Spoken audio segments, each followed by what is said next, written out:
Sama juga kan orang pergi menuntut ilmu. Orang Indonesia pergi menuntut ilmu di Madinah, di Makkah, di Mesir. Mana dalilnya itu? Pergi sampai bertahun-tahun. Tak ada. Belajar di pondok, meninggalkan kampung halaman. Madrasah 6 tahun, madrasah ibtidaiyah 6 tahun, madrasah sanawiyah 3 tahun, aliyah 3 tahun, terus tambah lagi di tingkat yang lebih tinggi, perguruan tinggi, berapa tahun lagi. Mana dalilnya itu? Nggak ada tuh. Tapi perintah menuntut ilmu banyak. Keluar meninggalkan kampung halaman untuk pergi menuntut ilmu banyak. Jadi kalau mau bilang bid'ah, ya yang menuduh bid'ah itu bid'ah juga.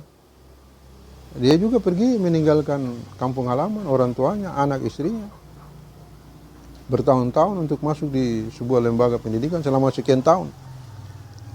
Itu tidak pernah ada di zaman Nabi itu, lembaga atau sistem pendidikan yang demikian.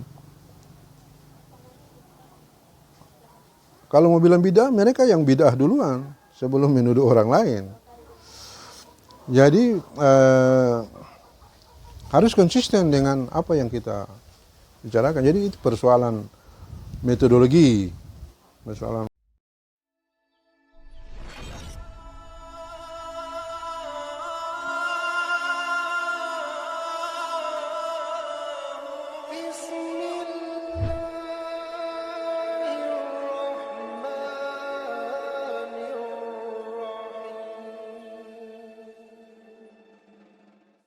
Assalamualaikum warahmatullahi wabarakatuh. Waalaikumsalam warahmatullahi wabarakatuh. Apa kabar pemirsa?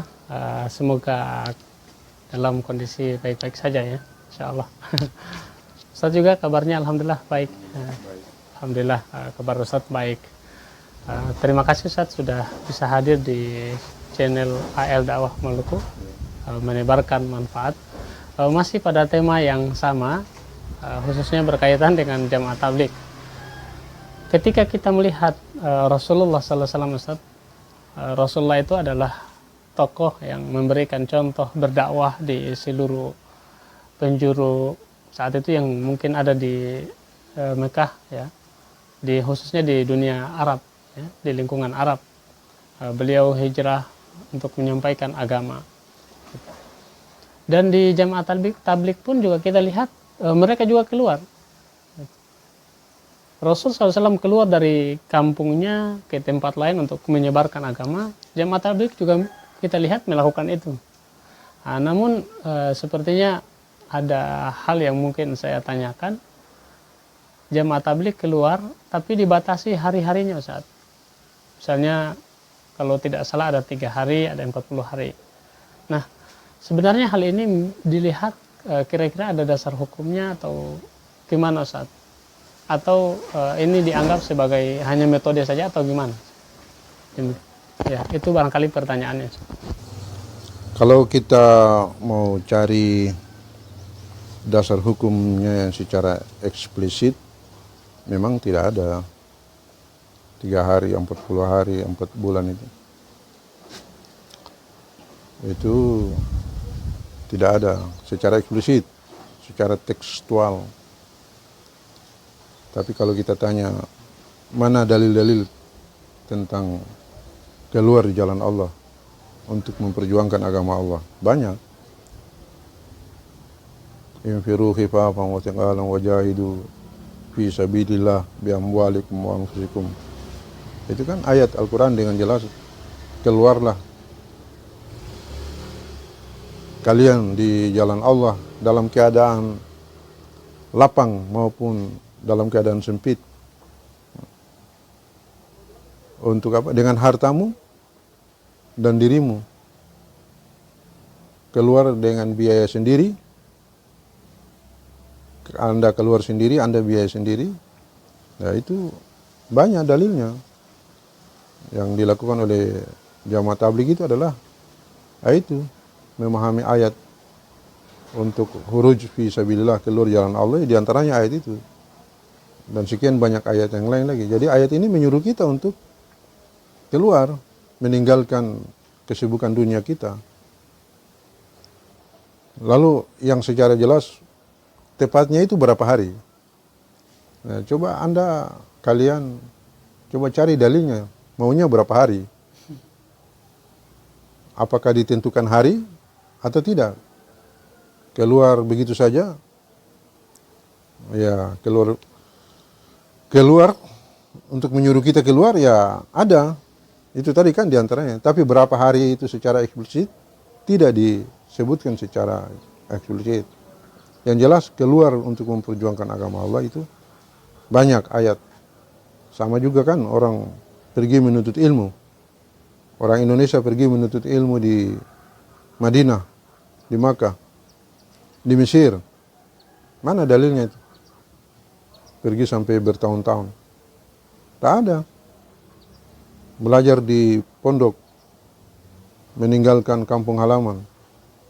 Madrasah 6 tahun, madrasah ibtidaiyah 6 tahun, madrasah sanawiyah 3 tahun, aliyah 3 tahun, terus tambah lagi di tingkat yang lebih tinggi, perguruan tinggi, berapa tahun lagi. Mana dalilnya itu? Nggak ada tuh. Tapi perintah menuntut ilmu banyak. Keluar meninggalkan kampung halaman untuk pergi menuntut ilmu banyak. Jadi kalau mau bilang bid'ah, ya yang menuduh bid'ah itu bid'ah juga. Dia juga pergi meninggalkan kampung halaman, orang tuanya, anak istrinya. Bertahun-tahun untuk masuk di sebuah lembaga pendidikan selama sekian tahun. Itu tidak pernah ada di zaman Nabi itu. Lembaga atau sistem pendidikan yang demikian. Kalau mau bilang bid'ah, mereka yang bid'ah duluan sebelum menuduh orang lain. Jadi harus konsisten dengan apa yang kita bicarakan. Jadi itu persoalan metodologi, persoalan waktu, penentuan, cara. Itu tidak merupakan ketentuan agama. Silahkan masing-masing menentukan waktunya sendiri, tempatnya sendiri untuk pergi memperjuangkan agama Allah. Itu tidak bid'ah.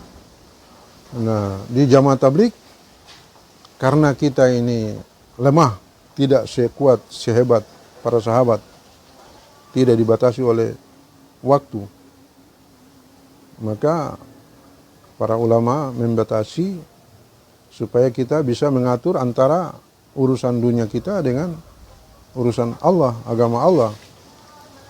Bayangkan seorang pedagang, kalau di setiap saat dia harus keluar, bagaimana dagangannya? Seorang pegawai, seorang dosen, seorang guru yang punya tanggung jawab, lembaga yang di mana dia mengabdi. Kalau disuruh meninggalkan tanpa ketentuan waktu, ya jelas berat. Jadi itu sama sekali tidak bisa dipersalahkan. Sehingga dakwah ini tetap jalan, tapi urusan-urusan yang lain juga jalan. Ini hanya sekedar metode dan cara. Dan metode dan cara itu diberi kebebasan. Jadi tidak perlu kaku. Karena kalau kaku, kalian yang kaku. Kalian yang tidak akan bisa pergi menuntut ilmu, meninggalkan kampung halaman, anak, istri, bapak, mama, semua. Bayangkan bertahun-tahun pergi belajar di Madinah. Mana dalilnya itu sampai bertahun-tahun begitu? Mana dalilnya harus sekolah 6 tahun di madrasah? Tak ada dalil. Kalau mau bilang beda, itu beda itu. Nah, gitu. Jadi harus lebih luas pemikiran. Alhamdulillah, jadi pemirsa itu hanya sekedar sebagai metode saja ya. Cara. Karena kalau keluarnya misalnya lama kan sebagai pedagang barangkali bisa bagi waktu itu tadi. Oke, barangkali Ustaz masih ada satu pertanyaan berkaitan dengan keluar 3 hari. Berdasarkan informasi yang tersebar 3 hari itu. Nah, ternyata sampai di masjid itu ada yang mungkin 4 hari, 5 hari. Ada nggak begitu, Ustaz? Dan apakah itu disalahkan atau tidak? Mengenai ketentuan 3 hari, tidak ada penjelasan yang baku. Bisa saja seseorang pelajar dan mahasiswa karena dia sibuk harus belajar juga di kampus, di sekolah, dia cukup 1,5 hari saja dalam 1 bulan. Sedangkan orang umum dia boleh 3 hari, bahkan boleh sampai 4 hari di satu masjid, bahkan tidak ada batasan. Jadi kemarin pada masa COVID itu, karena banyak masjid yang tutup, maka ada jamaah yang 40 hari bahkan 4 bulan di satu masjid saja. Karena masjid lain tidak menerima. Awal-awal tahun 2020 kemarin, itu COVID lagi ganas-ganas merajalela itu jamaah yang kami kirim untuk dakwah di Bandung, itu 4 bulan hanya di satu masjid. Jadi tidak ditentukan secara pasti, tergantung kondisi. Saya juga bahkan di satu masjid bisa sampai 10 hari, 6 hari, 7 hari, 10 hari, bahkan bisa lebih. Jadi tidak ada masalah dengan itu. Kalau kita punya keluasan waktu. Tapi 3 hari dibuat supaya kita bisa mengatur urusan antara dakwah dengan urusan yang lain. Kalau Anda punya kemampuan lebih, boleh lebih dari 3 hari. Jadi bukan hanya 3 hari, bukan hanya 40 hari. Tapi kalau Anda saya hanya 3 hari, oke, bagus, silakan, itu bagus. Saya hanya 40 hari. Jadi tidak boleh dilihat sebagai suatu kepastian yang tidak bisa berubah. Baik pemirsa, tadi sudah dijelaskan ya. Jadi tidak mesti paten ya. Tidak mesti paten 3 hari, itu bukan ketentuan baku. Gitu. Terkadang bisa 5 hari, 4 hari ya di masjid yang sama. Saya juga masih penasaran Ustaz, atau mungkin di lain waktu baru kita lanjut lagi atau gimana Ustaz? Karena sudah mau zuhur ini mengenai jamaah tabligh kan keluar 3 hari, 40 hari, bahkan 4 bulan ya. Ada yang negeri jauh, negeri dekat. Yang saya mau tanyakan ini Ustaz, keluar 40 hari itu di satu masjid atau beda-beda masjid? Atau bagaimana Ustaz? Kalau 3 hari saja itu di satu masjid. Tapi kalau 40 hari, sebisa mungkin mencapai 13 masjid. Kenapa? Karena orang Islam secara lebih luas harus menerima dakwah ini. Ya kalau kita fokus hanya satu masjid selama 40 hari, ya manfaat yang didapat hanya masyarakat di situ saja. Jadi olehnya itu perlu dibagi masjid-masjid sesuai dengan jumlah hari. Kalau 40 hari berarti kurang lebih 43 masjid. Dengan demikian kita sudah menjangkau banyak sekali masjid dan masyarakat di mana saja. Nah, kalau 4 bulan akan lebih banyak lagi.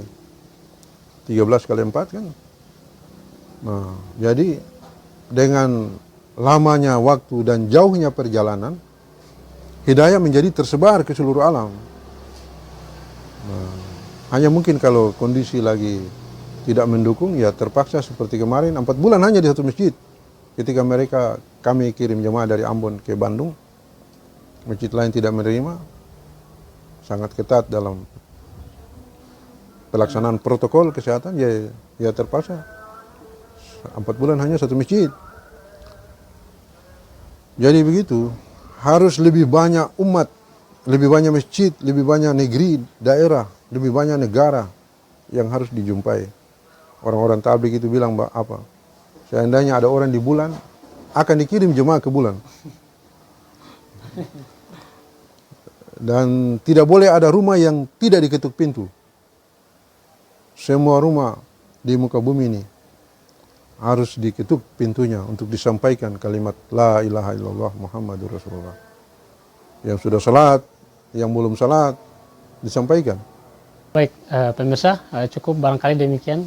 Ada beberapa pertanyaan yang saya tanyakan seputar keluar ya, khuruj. Ada 3 hari, 40 hari. Jadi ternyata jamaah tabligh keluar itu dikondisikan ya, kalau keadaan tempatnya misalnya tidak memungkinkan, bisa saja satu masjid 40 hari. Tapi afdolnya 40 hari itu dibagi-bagi ya ke seluruh masjid, sehingga gerak dakwah itu tersebar dan hidayah itu bisa merata banyak orang, bukan hanya satu masjid. Ya, karena ada masjid-masjid lain yang mungkin penduduk-penduduknya belum ada gerakan untuk datang ke masjid misalnya. Maka dengan kedatangan jamaah tabligh ke seluruh masjid itu, maka tersebar hidayah, bisa saja insya Allah yang belum datang ke masjid, di banyak masjid bisa mereka meramaikan masjid. Insya Allah barangkali demikian pemirsa, berkaitan dengan jamaah tabligh keluar di jalan Allah Subhanahu wa taala, ada 3 hari, ada 40 hari, ada bahkan berbulan-bulan. Ya, mohon ketika mungkin ada hal yang mau ditanyakan bisa ditulis di kolom komentar, nanti kita jawab pada video-video berikutnya. Saya berterima kasih kepada Ustadz sudah berkenan untuk hadir mengisi kajian di AL Dakwah Maluku. Semoga ini bisa menjadi informasi bermanfaat bagi masyarakat yang ada di mana saja yang menyaksikan video ini. Jangan lupa pemirsa like, subscribe, and share video ini, dan supaya bisa ini barangkali bisa menjadi amal juga bagi pemirsa yang membagikan. Karena dalam hadis Nabi SAW disebutkan kalau kita membagikan kebaikan kepada orang lain dan ketika kebaikan itu dilaksanakan, maka kita akan terpercik kebaikan-kebaikan lain, kebaikan-kebaikan yang disebarkan itu, dan tidak mengurangi pahala kita yang menyebarkan. Jadi orang lain dapat, kita lebih banyak dapat. Insya Allah seperti itu. Saya Anin undur diri. Terima kasih sudah menyaksikan video ini. Saya ucapkan wallahu a'lam bishawab. Assalamualaikum warahmatullahi wabarakatuh. Waalaikumsalam warahmatullahi wabarakatuh.